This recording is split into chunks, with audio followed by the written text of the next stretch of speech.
ಹಿಂದೂ ಕಾರ್ಯಕರ್ತ ಸುಹಾಸ್ ಶೆಟ್ಟಿ ಹತ್ಯೆ ಕೇಸ್ಗೆ ಪ್ರಕರಣಕ್ಕೆ ಸಂಬಂಧಪಟ್ಟಂತೆ ಇದೀಗ ತನಿಖೆಯನ್ನ ಮತ್ತಷ್ಟು ಚುರುಕುಗೊಳಿಸಲಾಗಿದೆ. ಮಂಗಳೂರು ಪೊಲೀಸರು ಇದೀಗ ಮತ್ತೆ ಮೂವರನ್ನ ಅರೆಸ್ಟ್ ಮಾಡಿದ್ದಾರೆ.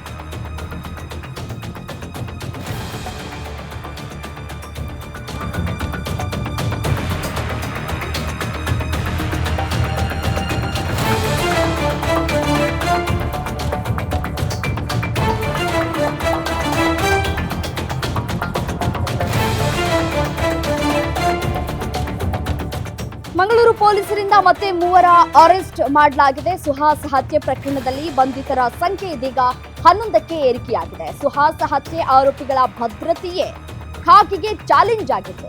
ಪ್ರತೀಕಾರದ ದಾಳಿ ನಡೆಯುವ ಆತಂಕದ ಹಿನ್ನೆಲೆಯಲ್ಲಿ ಆರೋಪಿಗಳನ್ನ ಇರಿಸಿರುವಂತಹ ಜೈಲಿನಲ್ಲಿ ಗಲಾಟೆ ಆಗುವಂತಹ ಸಾಧ್ಯತೆ ಹಿನ್ನೆಲೆಯಲ್ಲಿ ಬಂಧಿತ ಆರೋಪಿಗಳು ಬೇರೆ ಬೇರೆ ಜೈಲುಗಳಿಗೆ ಶಿಫ್ಟ್ ಅನ್ನ ಕೂಡ ಮಾಡಲಾಗಿದೆ. ರಾಜ್ಯದ ವಿವಿಧ ಜೈಲಿಗೆ ಶಿಫ್ಟ್ ಕೂಡ ಮಾಡಲಾಗಿದೆ. ಪೊಲೀಸರು ಶಿಫ್ಟ್ ಮಾಡಿದ್ದಾರೆ.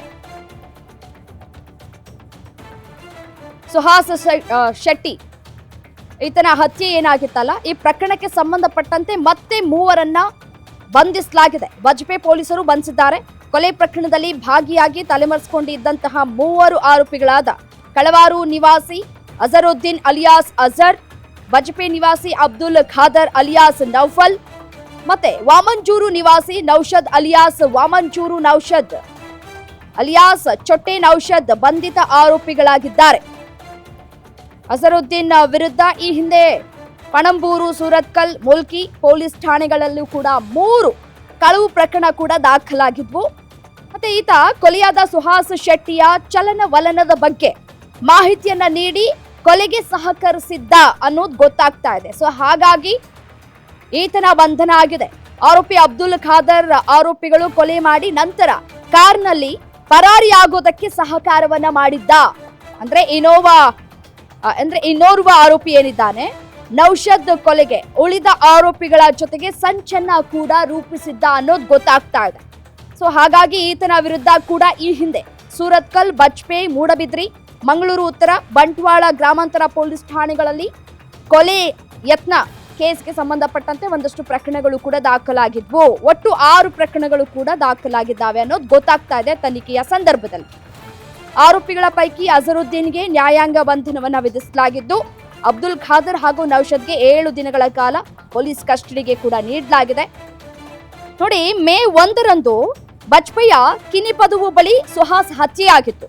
ಯಾವ ರೀತಿಯಾಗಿ ಹತ್ಯೆ ಮಾಡಲಾಗಿದೆ ಅನ್ನುವಂತಹ ಸಿಸಿಟಿವಿಯ ದೃಶ್ಯವನ್ನ ನೋಡ್ತಾ ಇದ್ದೀರಿ. ಅದು ಕೂಡ ಗೊತ್ತಿರುವಂತಹ ವಿಚಾರ. ಪ್ರಕರಣಕ್ಕೆ ಸಂಬಂಧಪಟ್ಟಂತೆ ಈಗಾಗಲೇ 8 ಜನರನ್ನ ಬಂಧನ ಕೂಡ ಮಾಡಲಾಗಿತ್ತು. ಇದೀಗ ಮೂವರನ್ನ ಅರೆಸ್ಟ್ ಮಾಡಲಾಗಿದೆ. ಒಟ್ಟು 11 ಜನರನ್ನ ಸುಹಾಸ್ ಹತ್ಯೆ ಕೇಸ್ನಲ್ಲಿ ಬಂಧನ ಮಾಡಲಾಗಿದೆ.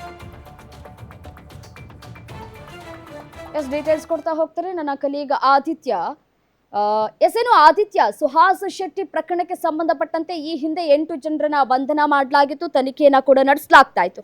ಇದೀಗ ಮೂವರನ್ನ ಅರೆಸ್ಟ್ ಮಾಡಲಾಗಿರುವಂತದ್ದು. ಈ ಮೂವರ ಹಿನ್ನೆಲೆ ಏನು ಅಂತ ಡೀಟೇಲ್ಸ್ ಕೊಡ್ತಾ ಹೋಗೋದಾದ್ರೆ. ರಮ್ಯಾ, ಈಗಾಗಲೇ ಸುಹಾಸ್ ಶೆಟ್ಟಿ ಪ್ರಕರಣಕ್ಕೆ ಸಂಬಂಧಿಸಿದಂತೆ 8 ಜನರನ್ನು ಅಂದ್ರೆ ಹತ್ಯೆಯಾದಂತಹ 24 ಗಂಟೆ ಒಳಗೆ ಅರೆಸ್ಟ್ ಮಾಡಲಾಗಿತ್ತು. ಮತ್ತೆ 1 ವಾರದ ಬಳಿಕ ಮತ್ತೆ 3 ಜನರನ್ನು ಅರೆಸ್ಟ್ ಮಾಡಲಾಗಿತ್ತು. ಅಂದ್ರೆ ಅವರಿಗೆ ಸಹಾಯವನ್ನು ಮಾಡಿದವರು ಮತ್ತು ಸುಹಾಸ್ನ ಚಲನವಲನವನ್ನು ಆಲಿಸಿದವರು ಮತ್ತು ಅವರಿಗೆ ಮಾರಕಾಸ್ತ್ರಗಳನ್ನು ಒದಗಿಸಿದಂತವರನ್ನು 3 ಜನರನ್ನು 1 ವಾರದ ಬಳಿಕ ಅರೆಸ್ಟ್ ಮಾಡಲಾಗಿತ್ತು. ಈಗ ಮತ್ತೆ ನಿನ್ನೆ ಪೊಲೀಸರು, ಬಜ್ಪೆ ಪೊಲೀಸರು ಈ ತನಿಖೆಯನ್ನು ಮುಂದುವರಿಸಿದಂತೆ ಇನ್ನು 3ರನ್ನು ಅರೆಸ್ಟ್ ಮಾಡಲಾಗಿದೆ. ಇವರ ಪ್ರಕರಣವನ್ನು ಅಂದ್ರೆ ಸದ್ಯಕ್ಕೆ ಇವರು ವಿವಿಧ ಎಲ್ಲರನ್ನು ಅಂದ್ರೆ ಯಾರೆಲ್ಲ ಅರೆಸ್ಟ್ ಆಗಿದ್ದಾರೆ ಅವರನ್ನೆಲ್ಲ ವಿವಿಧ ಜೈಲಿನಲ್ಲಿ ಶಿಫ್ಟ್ ಮಾಡಲಾಗಿದೆ. ಇನ್ನು ಇವತ್ತು ಅಂದ್ರೆ ನಿನ್ನೆ ಅರೆಸ್ಟ್ ಮಾಡಿದಂತಹ 3 ಕೂಡ ಸುಹಾಸ್ ಶೆಟ್ಟಿ ಹತ್ಯೆಗೆ ಅಂದ್ರೆ ಅವರು ಕೂಡ ಭಾಗಿಯಾಗಿದ್ದಾರೆ, ಅವರು ಕೂಡ ಸಪೋರ್ಟ್ ಮಾಡಿದ್ದಾರೆ ಅಂತ ಹೇಳುವಂತಹ ಮಾಹಿತಿಗಳು ಕೂಡ ಬಂದಂತಹ ಹಿನ್ನೆಲೆಯಲ್ಲಿ ತನಿಖೆಯನ್ನು ಮುಂದುವರಿಸಿದ ಪೊಲೀಸರು ಅವರನ್ನು ಕೂಡ ಅರೆಸ್ಟ್ ಮಾಡಲಾಗಿದೆ. ಜೊತೆಗೆ ಇನ್ನೂ ಅನೇಕ ಜನರು ಇದ್ದಾರೆ ಅಂತ ಹೇಳುವಂತಹ ಮಾತುಗಳು ಕೂಡ ಈಗ ಕೇಳಿ ಬರ್ತಿದೆ. ಜೊತೆಗೆ ಬಿಜೆಪಿ ಕೂಡ ಇದನ್ನು ಎನ್ಐಎಗೆ ಒಪ್ಪಿಸಬೇಕು ಅಂತ ಹೇಳುವಂತಹ ದೃಷ್ಟಿಯಿಂದ ಹೋರಾಟವನ್ನು ಮಾಡ್ತಿರುವಂತಹ ಹಿನ್ನೆಲೆಯಲ್ಲಿ ಈಗ ಮತ್ತೆ 3 ಜನರನ್ನು ಕೂಡ ಅರೆಸ್ಟ್ ಮಾಡಿರುವಂತದ್ದು. ಇವರು ಸುಹಾಸ್ ಶೆಟ್ಟಿ ಹತ್ಯೆಗೆ ಒಂದು ರೀತಿಯಲ್ಲಿ ಸಂಚನ್ನು ಕೂಡ ರೂಪಿಸಿದಂತವ್ರು ಅಂತ ಹೇಳುವಂತಹ ಮಾತುಗಳು ಕೂಡ ಕೇಳಿ ಬರ್ತಿರುವಂತದ್ದು. ಯಾಕಂದ್ರೆ ಸುಹಾಸ್ ಶೆಟ್ಟಿಯ ಎಲ್ಲೆಲ್ಲಿ ಹೋಗ್ತಾರೆ, ಅವರ ಚಲನವಲನಗಳು ಏನಿದೆ, ಜೊತೆಗೆ ಅವರು ಎಲ್ಲೆಲ್ಲಿ ನಿಲ್ತಾರೆ, ಜೊತೆಗೆ ಯಾವ ರೀತಿ ಯಾವ ಕಡೆಗಳೇ ಹೋಗ್ತಾರೆ ಅಂತ ಹೇಳುವಂತಹ ದೃಷ್ಟಿಯಿಂದ ಈ ಚಲನವಲನ ಆರಿಸಿದಂತಹ ಹಿನ್ನೆಲೆಯಲ್ಲಿ ಈ 3 ಮಂದಿಯನ್ನು ಅರೆಸ್ಟ್ ಮಾಡಲಾಗಿದೆ ಅಂತ ಹೇಳುವಂತಹ ಮಾತುಗಳು ಕೂಡ ಈಗ ಕೇಳಿ ಬರ್ತಿರುವಂತದ್ದು. ಆದಿತ್ಯ, ಈಗಾಗಲೇ 11 ಜನರ ಬಂಧನ ಆಗಿರುವಂತದ್ದು, 3ರನ್ನ ಕಸ್ಟಡಿಗೆ ಕೂಡ ತೆಗೆದುಕೊಳ್ಳಲಾಗಿದೆ. 7 ದಿನಗಳ ಕಾಲ ಕಸ್ಟಡಿಗೆ ನೀಡಲಾಗಿದೆ. ಮತ್ತೆ ಇನ್ನೊಂದು ವಿಚಾರ ಏನಪ್ಪಾ ಅಂತಂದ್ರೆ, ಈ ಆರೋಪಿಗಳು ಏನಿದ್ದಾರೆ ಅವರನ್ನೆಲ್ಲರೂ ಕೂಡ ಇದೀಗ ಬೇರೆ ಬೇರೆ ಜೈಲಿಗೆ ಶಿಫ್ಟ್ ಮಾಡುವಂತಹ ಕೆಲಸಗಳು ಕೂಡ ಆಗಿದೆ. ಯಾವ್ಯಾವ ಜೈಲಿಗೆ ಡಿವೈಡ್ ಮಾಡಲಾಗಿದೆ ಅಂತ ಹೇಳಿ? ಎಸ್ ರಮ್ಯಾ, ಈಗಾಗಲೇ ಕೆಲವರನ್ನು ಮಂಗಳೂರಿನ ಸೆಂಟ್ರಲ್ ಜೈಲ್ ಆಗಿರ್ಬೋದು, ಜೊತೆಗೆ ಬೆಂಗಳೂರು ಆಗಿರ್ಬೋದು, ಹಾಗೂ ಇನ್ನಿತರ ರಾಜ್ಯದ ಇನ್ನು ಪ್ರಮುಖ ಜೈಲ್ಗಳಲ್ಲಿ ಇವರನ್ನು ಶಿಫ್ಟ್ ಮಾಡಲಾಗಿದೆ. ಯಾಕಂದ್ರೆ ಎಲ್ಲರೂ ಕೂಡ ಒಂದೇ ಕಡೆ ಇರಬಾರ್ದು ಅಂತ ಹೇಳುವಂತ, ಅಂದ್ರೆ ತನಿಖೆಗೆ ಪೂರಕವಾಗುವಂತೆ ಅವರನ್ನು ಶಿಫ್ಟ್ ಮಾಡಲಾಗಿರುವಂತದ್ದು. ಮುಖ್ಯವಾಗಿ ಮಂಗಳೂರು ಸೆಂಟ್ರಲ್ ಜೈಲ್, ಜೊತೆಗೆ ಬೆಂಗಳೂರು ಆಗಿರ್ಬೋದು, ಜೊತೆಗೆ ಬಳ್ಳಾರಿ ಆಗಿರ್ಬೋದು, ಈ 3 ಜೈಲ್ಗೆ ಇವರನ್ನು ಶಿಫ್ಟ್ ಮಾಡಲಾಗಿರುವಂತದ್ದು. ಯಾಕಂದ್ರೆ ಈಗ ಒಟ್ಟು ಟೋಟಲ್ ಆಗಿ 11 ಜನರನ್ನು ಸುಹಾಸ್ ಶೆಟ್ಟಿ ಹತ್ಯೆಯ ಹಂತಕರನ್ನು ಅರೆಸ್ಟ್ ಮಾಡಿರುವಂತದ್ದು. ಈ 11 ಜನರನ್ನು 3 ಜೈಲಿನಲ್ಲಿ ಅಥವಾ 3 ಜೈಲಿಗೆ ಶಿಫ್ಟ್ ಮಾಡಿರುವಂತದ್ದು. ಮಂಗಳೂರು, ಬೆಂಗಳೂರು ಮತ್ತು ಬಳ್ಳಾರಿ ಜೈಲಿಗೆ ಇವರನ್ನು ಶಿಫ್ಟ್ ಮಾಡಲಾಗಿರುವಂತದ್ದು.